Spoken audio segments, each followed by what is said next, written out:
Hey, Leanne here. So this video and the next few videos in this series was actually filmed on Instagram Live for my Nova Scotia based company Sober City, and it was filmed this past spring. But I thought that you guys on this channel would probably really appreciate the footage, or at least want to see some of it, where my friend Allie takes a month off from drinking and just talks about her experiences around that. And if you do want to check out more about Sober City, you can go to sobercity.ca. That's where you can buy this cool shirt, which I think is almost sold out. I'm not sure, but either way, sobercity.ca. I have a lot of blog posts on there, my merch, lots of things that could help you on your journey to sobriety. So that's it. I hope you enjoyed this next series, and I'll see you soon.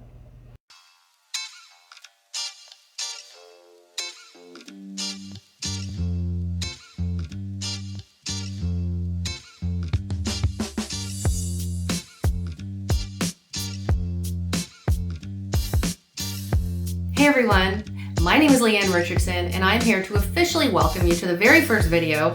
So this video is video 1 of a little mini series all around my friend Allie taking 1 month off of alcohol. So in this little video, we just go through a baseline. What is her energy levels like? What are her hangovers like? How much does she drink currently?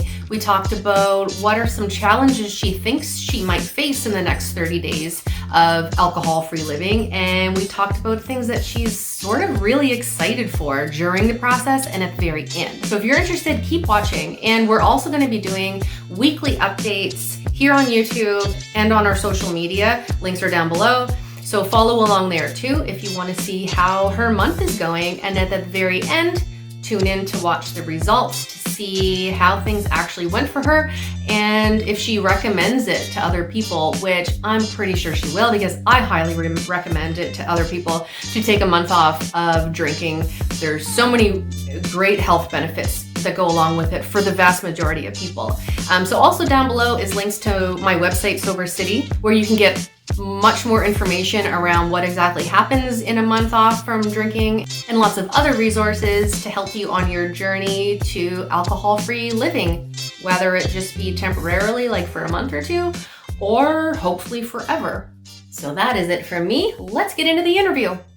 We are here with Allie. Hi. Who is going to take a month off starting tomorrow. So today is the last day where she's free to drink whatever she wants, and tomorrow she's going to embark on a full month of no alcohol. So I have a lot of questions for you, but first I want to know why. Why now, for April, and why in general? You know what? It was interesting. So one big part of it for me was, you hear a lot of people talking about, sober January, dryuary, and I had been thinking about doing it for a little while, and COVID just kind of kicked it into gear where, I'm like a lot of people. I'm not doing as much social drinking. I'm not out seeing people as often.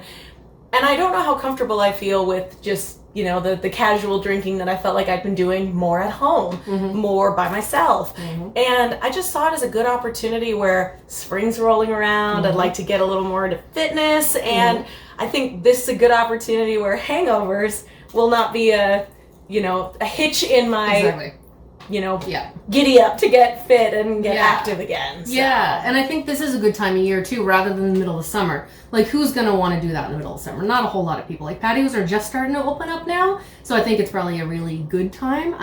Have you ever done a month off before, or anything? Oh God, like that? Yeah, years ago though. Okay. It's probably been close to 10 years. Oh wow. Yeah, no, I'm not a big drinker in general, but I do it socially, with a lot of people, and it just kind of was one of those times where you almost feel it inside, it's the right time now to take a break, I get it. Yeah, I felt the same thing.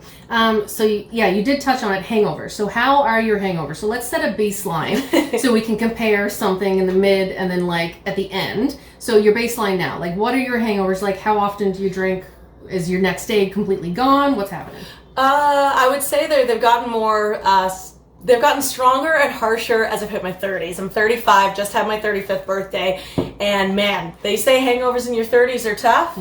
They're not kidding. I haven't experienced it, so I have no idea. Oh man, okay, so they used to I was never that hungover kid. I was 19, out the next day, I can live forever. Totally. Yeah. Now I'm okay. One glass of wine, ow. Okay. And no energy type thing, yeah, no energy, but no drive to do anything. It's just a general feeling of crappiness. Yeah. And I don't like that because on the whole, I feel good most of the time, I eat clean, I try to exercise regularly, I'm active and social, and I don't feel like myself when those really bad hangovers hit. They're not always bad, but when they're bad, they're bad. Yeah, that's sort of what I envision, and that's why I'm glad I got sober at 30, so I don't have to deal with that, because a lot of people say that in your 30s is when it starts to you really notice it. Totally. And even now, you sleep weird, or you reach too far to pick something up, and then you're hurting for days. So I can only imagine putting alcohol in your body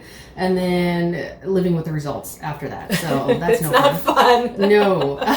Okay, so that's another question is how often do you drink and why, but social for you. So how often would that be wing nights once a week and then maybe every weekend? What's it look like? Never during the week, because up until recently I had a job that was quite strenuous time-wise. So I never drank during the week because my schedule really didn't allow for it. I could have, but the consequences of getting up early and then trying to go in with a hangover was something I was not interested in doing. Yeah. I'm very much a weekend warrior. Yeah. One day, I'd probably say once a weekend now, because the hangovers are so uncomfortable that I won't do a back-to-back night because I just can't live with the pain. Yeah, for real. The next day I'm I don't want to drink again. The thought of taking that crap and then piling some more on top is ugh. Good. You sound like a normal person. See, to me, back in the day, I'd be no, that's when I pile more on top. Really? So, oh yeah, because I'd be well, that's how you make it go away.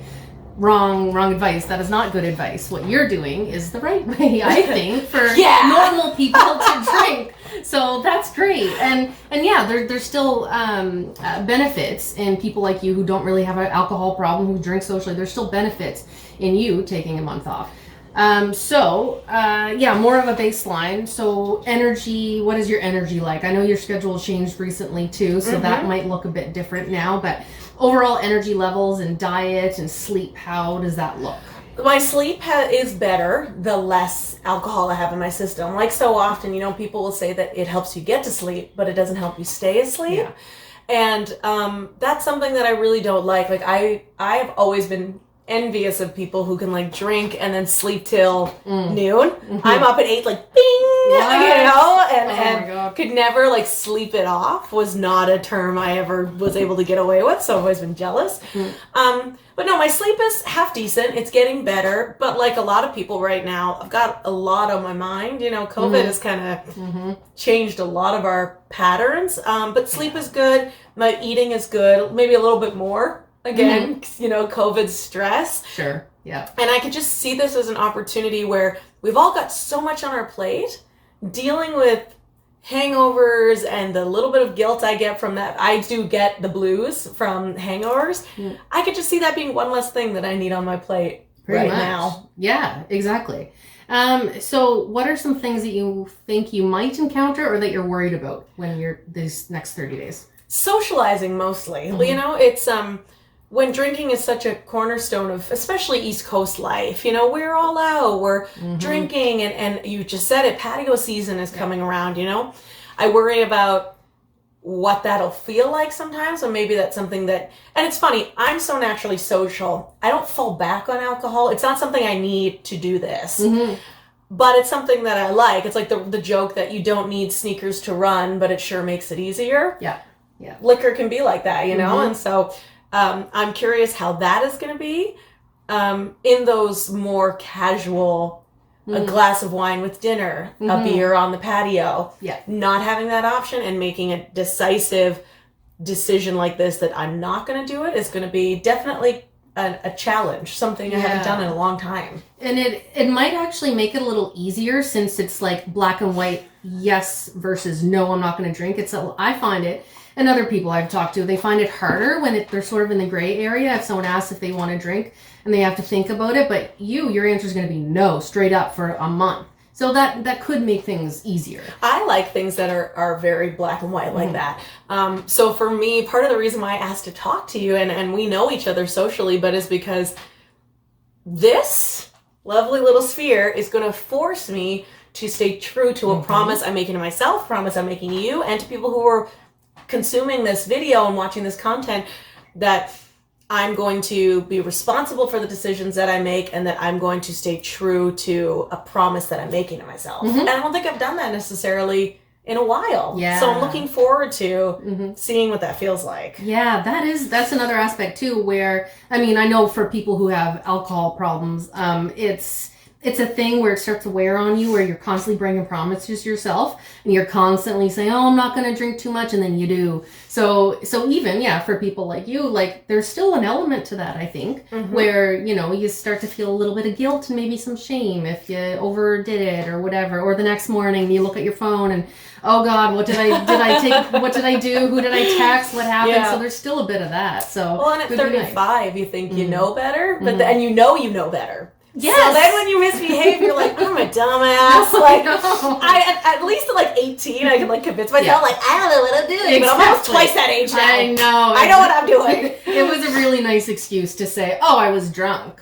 But, I mean, you can't really do that in our 30s, anymore. It's not quite so cute. No, it really isn't. No, it's not. So how do you think you're going to feel at the end of the 30 days? Amazing. Yeah. I've done it before. I know how I feel when for whatever reason, I can't drink on a weekend. I go visit my grandparents, and my parents are not drinkers, and those breaks from it, I always feel amazing. I'm not worried about how I'm going to feel. I know I'm going to feel great. It's just the active step of saying, like, all right, Allie, nope. Now you're done. Stand by what you say you're going to do. And I know keeping that promise to myself is going to be just like the icing on the good feeling cake, Totally. And really good vibes going into the summer. Absolutely. Yeah. Is there anything in particular you're looking forward to? I mean, other than the good vibes, I guess? No, you know what? No. Like I'm looking forward to, I shouldn't say no.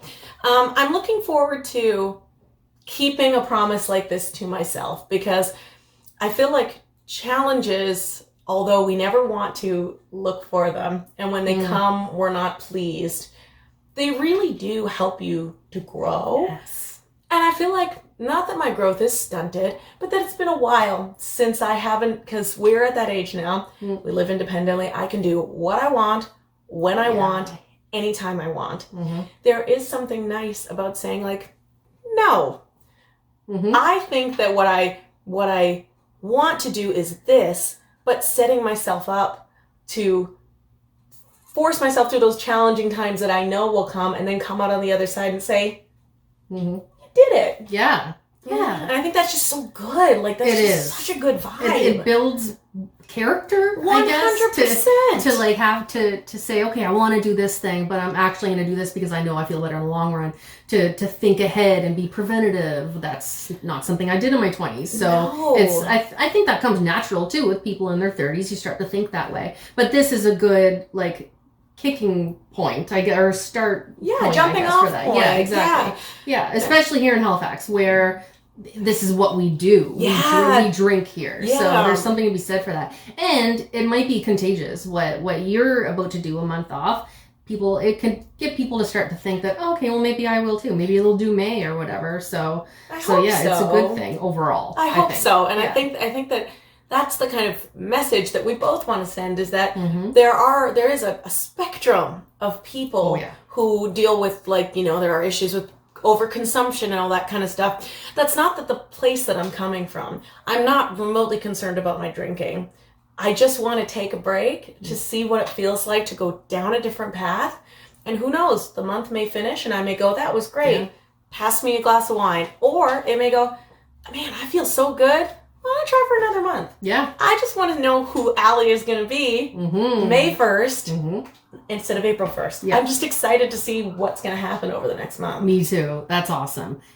So I guess that's really all the questions I have. So going forward, I was hoping to do maybe weekly check-ins. Totally. Just to see how you're feeling, like if anything came up or anything surprised you. And at the end, of course, we're going to look at the final results and see how you feel after it. And again, if anything came up that surprised you or whatever it is. So that's it. So good luck to you. You're going to do great. And yeah, there's a lot of actual like non-alcoholic options in more restaurants around. It's on my website, a list of all the there's I think close to 500 restaurants in HRM that are on the website where you can look it up and see what they offer for non-alcoholic beer or mocktails or whatever it is, or kombucha. So there's a resource there, so you don't have to go there and just drink pop or water, because like I know a lot of places are like that and it's sort of annoying. But anyways, there's lots of options out there. Yeah, no, I'm excited. If people want to follow it, I'm going to do hashtag sober Halifax. Cool. Okay. So I'll put the hashtags in post. I'll be tagging, Sober Halifax in this, myself. It's Halifax Radio. You can find me on Twitter, Facebook, and Instagram. And follow along. Join me if you want to. Please let me know if you're going to join. And let's meet up for some mocktails, yo. I'm totally into that. I love that idea. Let's get this thing going. Yeah. Okay, awesome. That's so great. Well, good luck to you. And I'll see you in the next video. Okay, no, hold on. Yeah. Oh, I gotta take the booties. How are we looking here? Oh God, that sounds good. All right, here we go.